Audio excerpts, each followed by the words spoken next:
আজকে এই যে নারী দিবস, আন্তর্জাতিক নারী দিবস, এটা কিন্তু 1911 সাল থেকে আজ 2026 সাল, 100 বছরেরও বেশি দিন আমরা পালন করছি।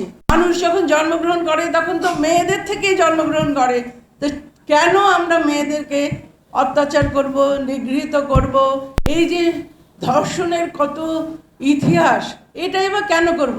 আমাদের মানসিকতা যদি উন্নত হয় তাহলে তো আমরা এটা করব না। সেই জন্য আমরা বলছি যে মানসিক উন্নয়ন, ছেলেদেরও বুঝতে হবে যে মেয়েদের কষ্ট হয়, মেয়েদেরও বুঝতে হবে যে ছেলেদের কষ্ট হয়, নাইলে কিন্তু একটা সমাজ কোনো কালেই উন্নতি করতে পারবে না। সংগঠিত হবেন, সংগঠিত করবেন, গণ আন্দোলনে গড়ে তুলবেন এবং সেখানে নেতৃত্ব দিবেন।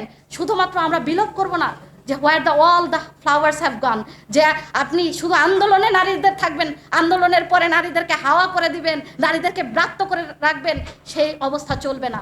সামনের সেই লড়াইয়ে আপনারা সকলে থাকবেন। গণতান্ত্রিক, বৈষম্যহীন এবং মানবিক বাংলাদেশ গড়ে তুলতে নারীর সম অধিকার ও সক্রিয় অংশগ্রহণ অপরিহার্য। মূলত হচ্ছে এই নারী দিবসের ইতিহাস শ্রমিক শ্রেণীর লড়াই সংগ্রামের মধ্য দিয়েই গড়ে উঠেছে। ভাষা তো খুব গুরুত্বপূর্ণ, আপনারা জানেন আমরা ভাষার জন্য লড়াই করেছি। আজকেও যদি ভাষার বিষয়টা আলাপ করি সেখানে খুবই গুরুত্বপূর্ণ। যেমন এখানে আমাকে যে বলা হচ্ছে সভাপতি, পতি শব্দটার সাথে আমার খুবই আপত্তি আছে।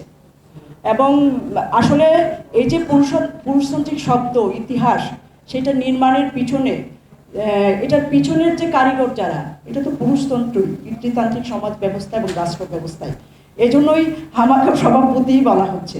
কিন্তু আমার মনে হয় এই শব্দটাও আমরা একটু পরিবর্তন করে লিখতে পারি। যেমন আমরা কুলসুম আপার ক্ষেত্রে আমরা বলেছি বস্তিবাসী ইউনিয়নের প্রেসিডেন্ট, বা আমার ক্ষেত্রেও বলা যায় হচ্ছে সভা প্রধান। পতি শব্দটা বোধহয় একটু আমরা এড়িয়ে যেতে পারি। যদিও রাজনৈতিক দলগুলো বেশিরভাগ ক্ষেত্রে, এটা যদি বামপন্থী দলে বলি, এমনকি পর্যায় দলগুলো তো আছে, সেগুলোতে এই শব্দগুলো ব্যবহার হয়। কিছু কিছু জায়গা হচ্ছে শব্দের পরিবর্তন।